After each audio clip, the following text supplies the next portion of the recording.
Let me ask you a question. What is your worst fear? The Hollywood classic Cape Fear just got a modern upgrade. Max Cady was released from prison. What does that have to do with us? He's been locked up 17 years for a murder he didn't do. You were his lawyer, right? The new Apple TV series tells the story of a convicted killer recently released from prison who proceeds to stalk and terrorize the married attorneys he blames for putting him behind bars. Are you afraid of me? Why would I be afraid of you?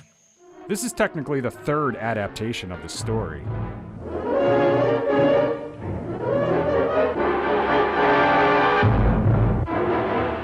The first was in 1962 with Robert Mitchum and Gregory Peck.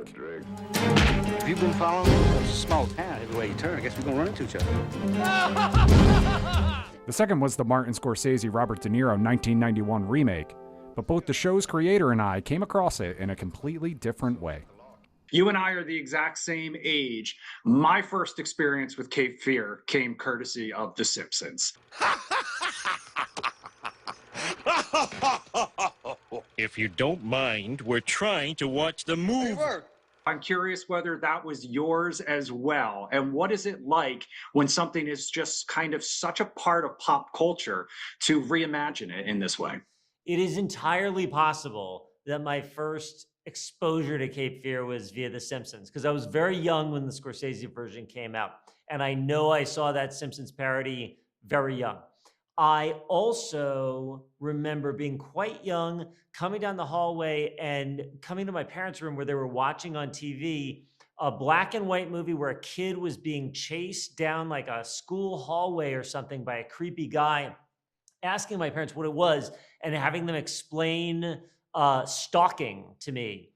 And I always remembered that. And then I saw the Scorsese version, also really too young.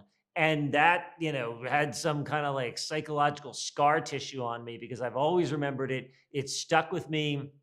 And many years later, I had the opportunity to approach Universal and ask them if we could make a new version, because every version of Cape Fear is reflects the time that it came out in.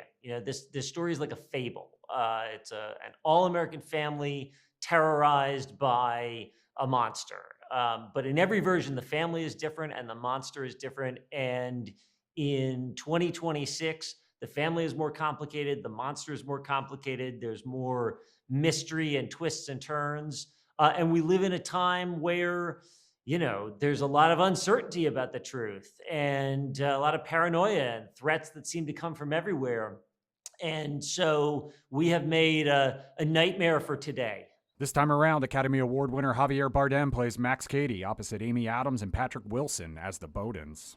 I was just chatting with Nick about how Cape Fear is just such a part of pop culture. Our first experience with it was via The Simpsons. What is it about this show, this movie, that continues to resonate with audiences literally decades later? Oh, I think there's so many elements. I mean, I think at the center of it is this terrifying, I say villain in quotes, because especially in our series, it's like this, it's an idea of justice done wrong, and I think that having that sort of central baddie, so to speak, is something that carries over through generations. But I think each iteration reflects the time that it's in. And so I'm really happy we get to do this, and it has a modernity to it that signifies how it reflects our generation, our time.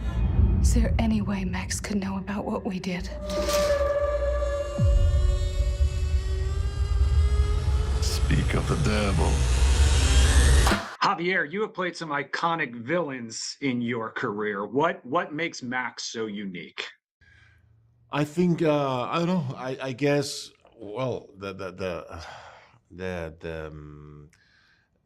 the legacy that Mitchum and De Niro gave to all of us as audience is huge, and as an artist, and you want to play an homage to that, but at the same time to be apart from it, because this is a different character in some ways, because the situation is different. and it's more complex in the sense that we have more layers to fulfill with information for the audience to understand better who this person is and the betrayal that he's been going through. You know? So that creates a different kind of monster in a way. He's coming after my family. Why would I want to hurt you? What did you do? Don't lie to me. I am not lying to you. Why would I want to hurt you? Patrick, physicality was obviously very important, not just to Javier's character, but yours as well. I mean, I'll just call a spade here. You guys were absolutely shredded in this. Why was it so important for you to kind of take on that physicality? Were you high-roxing on the set, and will you bring your co-stars with you to your next DC competition? You must have been listening to us off camera. I'm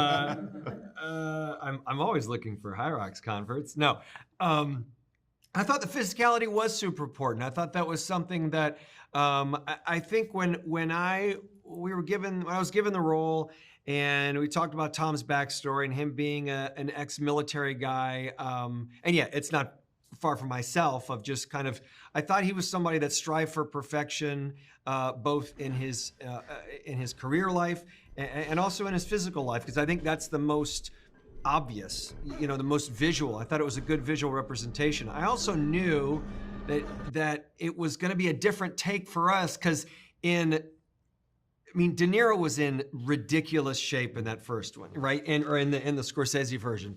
And I knew he would be just jacked and strong. And I thought it'd be really a new take for us would be to have another guy to just be so overt about the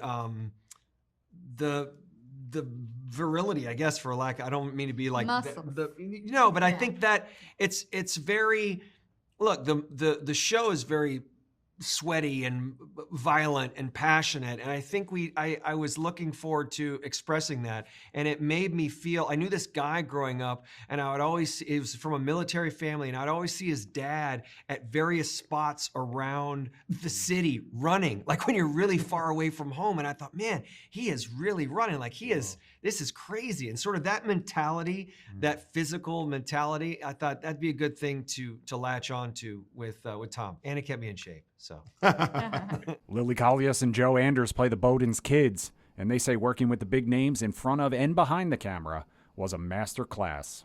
It was incredible. I mean, even in moments where I think like I knew I was guided in every scene, and my scene partners, including Joe, were magical and engulfing, and to have veterans like Amy, Patrick, and Javier, it was the best acting boot camp I could have ever gone to. I learned so much every day, and I hold that very dear to my heart. Never in my wildest dreams actually thought I would be involved in it. So the fact that I wound up actually being a part of it is just crazy.